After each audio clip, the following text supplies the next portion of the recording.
Welcome to episode 36 of JD's Empire Sports Talk. JD here with Jet specialist Ryan Downey. What's up, kid? Back after a 2 month, what do you want to call it, a break, vacation? Call it a vacation. Yeah, nothing much going on. He couldn't make it last week, so I filled in with his notes. Really good notes. I think what you hit? You hit on one player? Yeah, Yeah, we fifth don't want round to pick. spoil it yet, but he did hit on one player the Jets were able to pick, and he's very happy about that. But today's episode will be post draft, just an outlook of the team, of who they picked, and we're going to break it down, see if he was happy or not. One of us may get fired up about what they did because we weren't, we're not disappointed because we're really not disappointed anymore with this team, but we wanted the first round pick to go a different way that we kept talking about. Um, you talked about it in the offseason when you were on last hmm time. I talked about it last week, and I remember the mock draft we put out together. We had a certain someone, Tyler Warren, going to the Jets, and that didn't happen. But let's start the episode here with the first round pick the Jets actually made Thursday night. Armand Membu from Missouri, a big, huge right tackle. As a lot of people like to call him the big fatties up front, and he is one of those guys. He is ginormous. I'll let you get into it in a second, but he didn't allow a sack last season. He was a starter for 2 years, and he only gave, so that means he gave up 3 sacks in that year, or he played a He little. gave up Oh, like through his whole career, two sacks his first year as a full freshman. starter, Oh, okay, okay. which was last year, and And then this year, the none. this year none. And his first year playing, that had stats, he gave up one in like 300 snaps. So he had a lot of snaps, almost 2,000 snaps in his career. He only gave up 3 sacks. All right, so let's get the positive first. I want to get your take on if you like the pick, what you think of it in the sense of just the player first. Because if we have different feelings, because we like the player, because he's a very talented kid.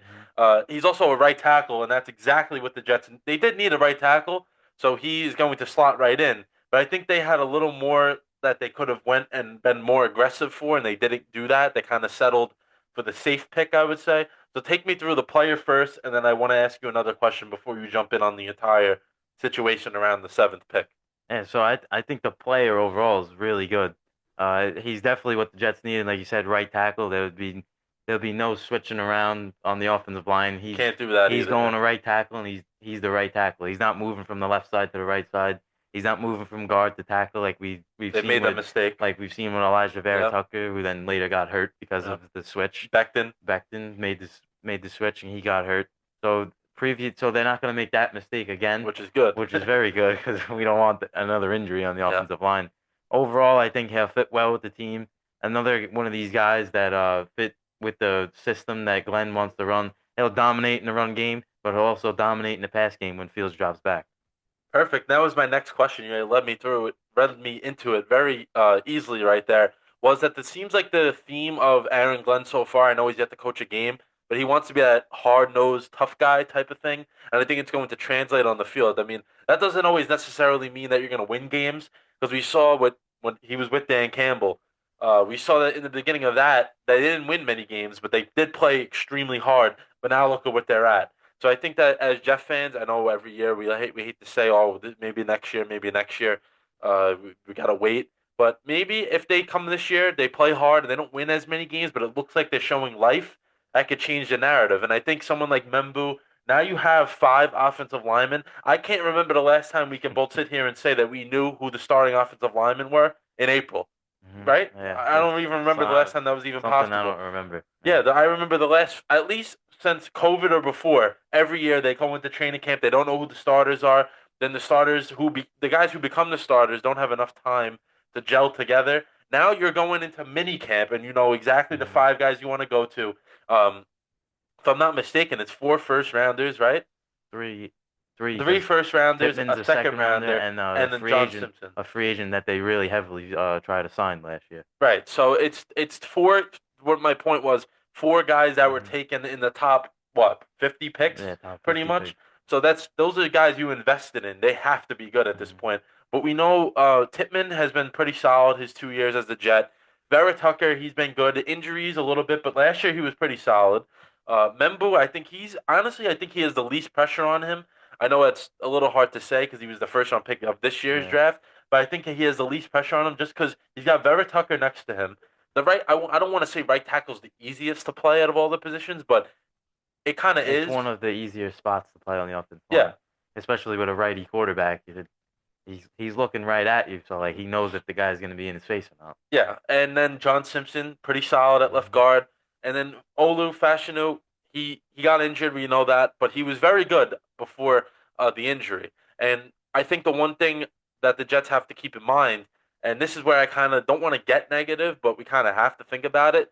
Membu is a huge guy, and Justin Fields is a runner. So Mhm. think of him; he's got to go out there and try to keep up with a blocker, someone that's fast, way going to be way faster than him that he can get injured doing that, and it may not be as effective as my headphone falls out. What do you think about that? Yeah, he's a very big guy. Like we've seen, the Jets drafted Becton a few years ago. He was a very big guy, Yeah, and because he was so big that he got hurt multiple times because of it. Then he had to switch positions, which he won't have to switch positions like we said yeah. before. But getting to the next level when you're getting chasing after faster guys than you is very difficult to do. But I think he can handle the pressure of getting to the next level. All right.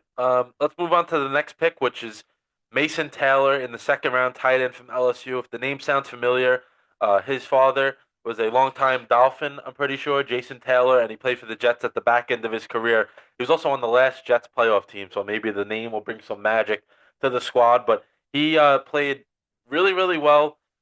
546 yards, 55 receptions, and two touchdowns. That was this That year? was this year. That was this year, but he also did play with the really talented offense that they had over there with Jaden Daniels, Malik Neighbors, and Brian Thomas. And I think he has a lot of the records in LSU pass catching history. So he's a very experienced kid and young at the same time, which I think you don't get that much nowadays with kids trying to stay in high school as long as they can, we could say, or Yeah. reclass, whatever you want to call it. He's one of those younger prospects, which I think that the Jets try to target throughout the draft. But I like Taylor a lot. I think that once again, like Membu, he will be a plug and play starter. But if I was up to me, and I think we could both agree on this, if you're able to get that Warren type player in the first round, then you go for the tackle in the second round, we would have been ecstatic about what they Mhm. did. I just think that they kind of did it in the wrong order, but I guess they had no choice, that they really thought that it wouldn't be a starting caliber right tackle at Membu's level in the second round. But I think there could have been someone like a Josh Simmons who was picked by the Chiefs as the last pick of the first round. Jets could have went up there at the end if they Yeah. wanted to, scooped him up a little bit. I think he's not that far off from Membu. Um, and Tyler Warren, those could have been the two guys. But unfortunately, they didn't go that way. But we got what we got. But Mason Taylor, what do you think? He's good I think player for I them? think he's a very solid player, but if you could have had a dynamic player like Tyler Warren Yeah, next to Garrett Wilson to take the pressure off, because we don't have anyone else. not even close Not to even anybody close. we have Lazard who can't catch passes and a bunch of receivers that really haven't proven anything in the NFL yet. So if you had that next to Wilson taking the pressure off, he might even get triple teams week one of the season because these other guys don't have any success really much success in this league so far. Yeah, like even though we're saying having success, if you put Tyler Warren on the Jets offense and Mason Taylor, they're gonna say, okay, Tyler Warren was an absolute Yeah. dog in college. We're gonna have to respect him a little more than what they're gonna how they're gonna respect Mason Taylor. And I think that without having any really like legitimately number two receiver right now, that's to say Corley can go out there in training camp, light it up, and he could be that guy. Because I think he's very good Yeah. and he has the potential. But those other guys, we kind of know what we got already. Lazard's a wide receiver three, upside maybe a low wide receiver two, but we know with the story with him, the drop passes, the penalties. Tyler Johnson, been a pretty much a wide receiver for his whole career. The guy I keep forgetting, Josh Reynolds, puts up production, but he's pretty much a wide receiver three, wide receiver four. We'll get to another draft pick who's probably not going to see that much time, I don't think, right away, unless they really like him that much. I might forget Xavier Gibson, another guy. He's Not, another guy that can't catch yeah, he passes. can't catch passes, inconsistent. So right now, it's a very, very questionable wide receiver room. So that's why we're saying that they should have went with someone like Tyler Warren, but they didn't, and the first two picks passed, and it is what it is. But third round, they went with Azira Thomas. I think I'm saying that right. Uh, it doesn't matter. Cornerback from Florida State, who will probably be the cornerback alongside opposite Sauce Gardner coming week one. I know they signed a Brandon Stevens, but I think that puzzle piece is going to switch around a little bit. Looks like he's going to be the safety. So Thomas will be the other corner with Sauce. Carter will be in, of course, in the slot. Cisco and Stevens will be in the back end. So I like the pick. He's another really young prospect.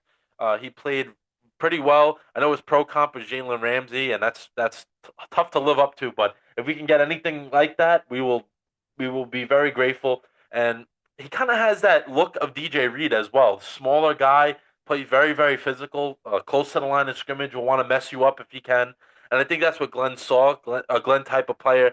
And with Glenn being a cornerback in his career, I think this can be a terrific. He could turn into a Pro Bowler, honestly. But it comes with the development, and I think that that's why him being young is why he was in that third round. But overall, I think this was a good pick. Yeah, I think it was a good pick. That's a guy I thought that could have went early second round, Yeah. maybe even sneak into the first round, and the Jets scooped him up in the third. But the reason why I think they went cornerback in the third was because Kyle Williams got picked by the Patriots. That's who I think their wide receiver target was, and that's why they then selected corner, then went with receiver. So I think they just took best player available, and I like the selection. Yeah, and I was about to say, like, I definitely thought the same thing that they were going to try to attack for wide receiver. The first three rounds, they stood pat. They didn't do any trading up until the end of the draft. But honestly, though, like, if you really want that certain wide receiver, you got to go up there. You got to go and get him. And unfortunately, they didn't, but they were able to come away at least with a good player. So right now, I think they're 3 for 3 in the sense of guys that are starting, without a doubt. They have no choice with Membu. They pretty much have no choice of Mason Taylor either, unless you want to give Ruckert the nod to start the year. But I doubt that lasts very long. Even was it Stone Smart? Is So it? smart, yeah. He could be another guy, but he's not a starter really. He's a guy that'll be like a blocking type tight end. So I think they're 3 for 3 in the sense of starters, and I like the youth movement that they're going with as well. But this next pick, I definitely not a fan of, and I know you're on the fence with. But Arian Smith from Georgia, wide receiver, had over 800 yards. He's a really talented wide receiver. So you think why was he drafted in the fourth round? Well, he dropped 10 passes in one season. In a college year, that's not very good. I mean, it's not good in the NFL, obviously, but in college, it's a red flag.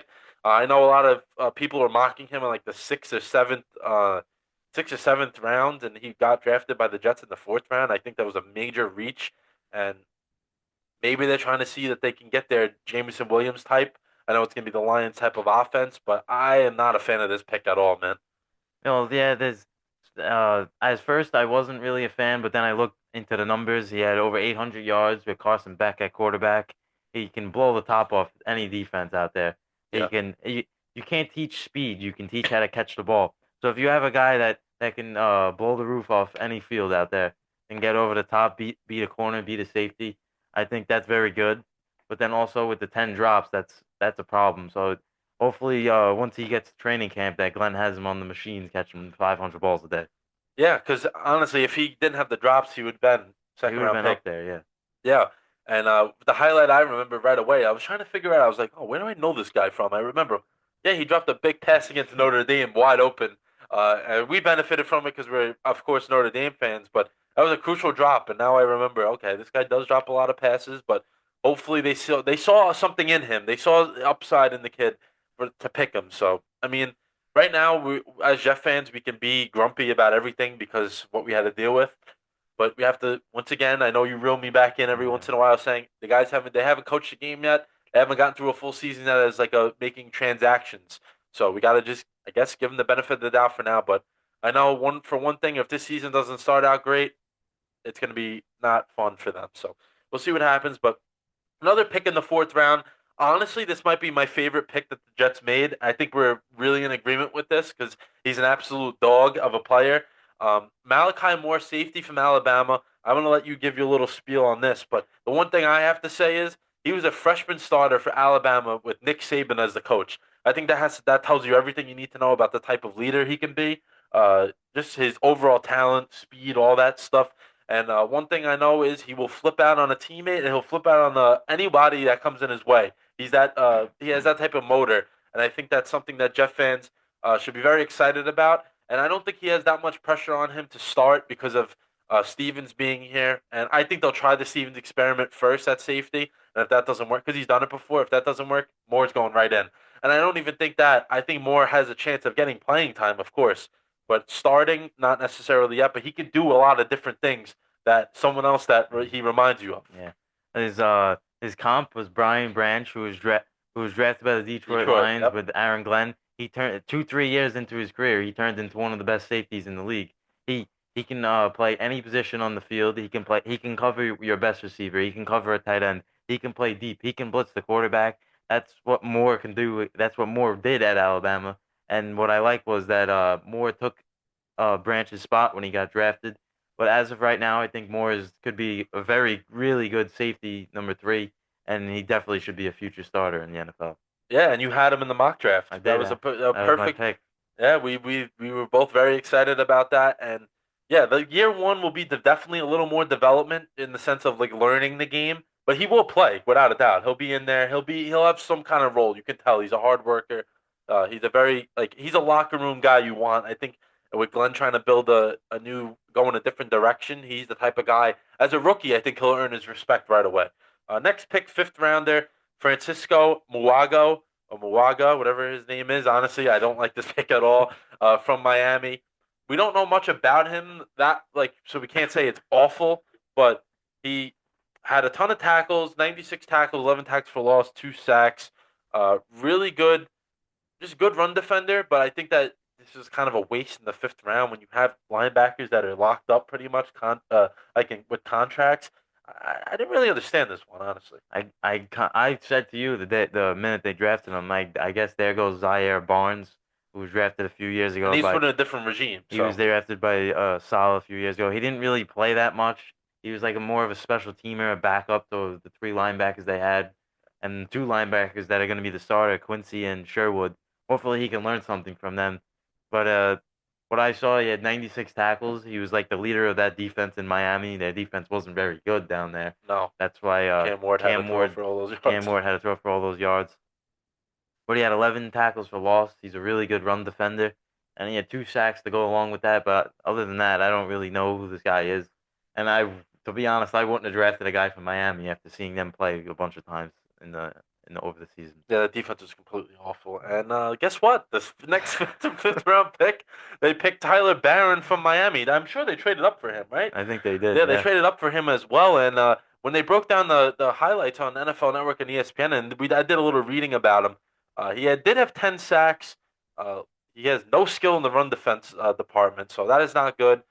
Played a little bit at edge and ND tackle. So he does have a little versatility, but I think this is another head scratching pick, honestly, because like when his projection was like seventh round or undrafted, and they picked him in the fifth round for I don't know why. I don't think anybody else would have considered going for him, but yeah. it is what it is. Maybe they see. I know it's a different coaching group, but maybe they see a Bryce Huff type player in the future. Hopefully that's the case, or a JFM type of guy who develops over time. Because JFM wasn't really sought out prospect, and he became pretty solid. So maybe he can do that. Any thoughts on him before we My move to? first thought was maybe Michael Clemens' replacement because once again, Hopefully he that was we a can. solid draft pick, Yeah. and he was horrible in run defense. I remember watching against the Bills. If we stopped, we everybody in the stadium knew Josh Allen was gonna take a QB run to that side, but him obviously because he was coming to his side. He was horrible, and I don't even know what to say anymore about him. But hopefully he's gone. Hopefully he takes his spot. But he did get an expanded role this year at Miami and put 10 sacks on the board. But that was really it. That's all he does. Yeah, honestly, if a positive is Clemens being off this team, we will be happy about that. And he was the last pick the Jets made because they made a few different moves. They didn't have a seventh round pick to begin with. They did have 2 6, so they moved up to get Barron. So they must have saw they had to see something in him to move up. So we can't question it that much. But they did make a few undrafted free agent signings that we liked. Donovan Edwards, who was a running back at Michigan, very talented kid. He was there on the championship team. He took a little backseat to Blake Corum, but he was very much involved in that offense. He this year with Mullings.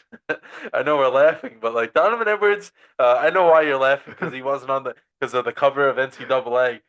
He undrafted guy in the cover of NCAA. I guess they didn't do their research. But another undrafted guy, Jordan Clark, son of Ryan Clark. He was a safety on our Notre Dame Fighting Irish. 60-year player in college, so it's kind of hard to get drafted when you have that much experience in college. Sometimes it doesn't always go your way. But another guy to add that has versatility in the defensive room, I think he may have a shot at making this roster. Depends what Glenn thinks of the safeties he's got right now, and I don't think he thinks very highly of Tony Adams because he's trying to replace him right away. A few other guys I think will be off the team. And then Brady Cook, QB from Missouri, so Membu's teammate in college. So maybe they just want to get him in there, see what he got. But I don't. He probably won't stick that much unless Jordan Travis can't go to participate, Brady Cook has a shot at making it. Any thoughts on those guys before I got a few more questions just regarding the draft, and then we'll move into the roster. I really like Jordan Clark. We watched him over the Notre Dame He played season. hard. He He played was really hard. having him come in as a safety really completed the Notre Dame defense and put them over the top, like, and got them all the way to the championship, having a dominant safety back there. And then Donovan Everett, I was laughing about him. He was on the cover of the video game. He had a really good season the year before, and then Mullings took his spot. But I think having a guy with success in in the past. I think having him around maybe as RB4 practice squad guy, that's something good. And then Brady Cook, I thought he could have got drafted later on, like sixth, seventh round, but I think having him like maybe compete with Travis because Travis wasn't Aaron Glenn's draft pick, Yeah. that could be something. But just to get some like competitiveness out of the players, that's really it. Yeah, so I can agree with that 100%. And I think the theme of all these draft picks were guys that were leaders in their respective schools and have a ton of experience. And if the age is on their side, Glenn went all for that and Muji as well. So it seems like they had a plan of what they wanted to do with their draft picks. Maybe not what the popular vote was, but they went out there and they made the moves that they thought was necessary to help this team get that going in the right direction because, of course, they had a terrible year last year. The one question I had was just no quarterback drafted at all. I was shocked by that. I thought that maybe in the fifth or sixth round they would have went for one, and they didn't.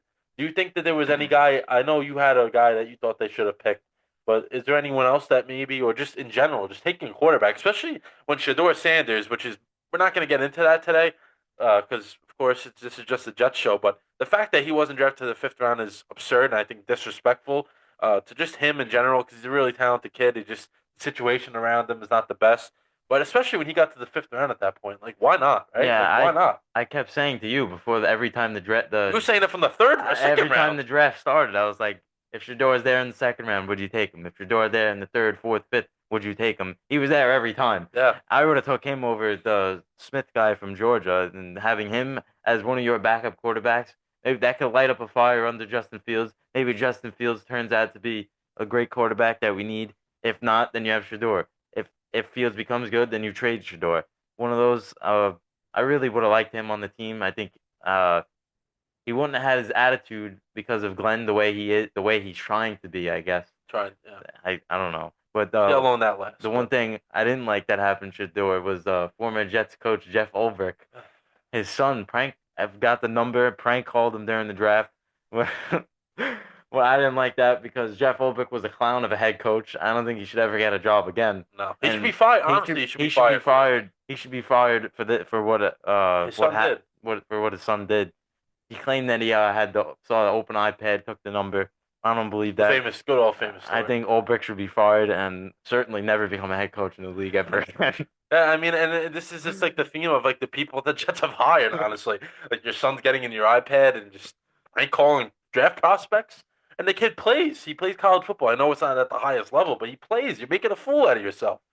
He could be cut off his team, honestly. Yeah, it Like you're could getting be. in the news like this, and then you're videoing it. It's just the whole thing was a mess. And I like what you were saying about like Shador just in general. Like he could have been picked in the second round. Should have really been picked in the first round. I really believe so, and I'm a huge fan of him. But being on the Jets, he could have been that type of guy. Like you shouldn't be sold on Justin Fields. Like he's had numerous. Like I know he hasn't had a legit shot to really prove himself. Last year was maybe the most legit chance he had, and it got cut short because they put him on the bench. But why not give him some competition? Like I know why. I think I've been saying this. So why the Jets stood away from him was all the attention they had the last 2 years, and it did not go well. So I think that they're trying to lay low for now, set the culture, and then maybe if it was a year or two and this was the situation, it would have went a little differently. I think, but it is what it is, and they didn't come away with a quarterback in the draft. I know Kyle McCord was the guy people talked about. Tyler Shaw, which I think stinks, but he got picked in the second round. But he was a guy that was talked about for the Jets as well. Thank God they didn't go near him, but he was another one. There was a few others, but with that being said, the draft is now over, of course, and they're moving on. So I just want to ask you first, what your maybe give me two strengths, like positional groups, two strengths, two weaknesses.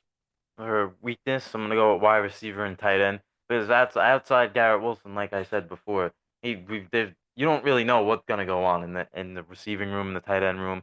Ruckert, he got some playing time at the end of last year. He absolutely did nothing. I remember he dropped the ball against I forgot what team, but then it could have been a fumble recovery for a touchdown, but it wasn't.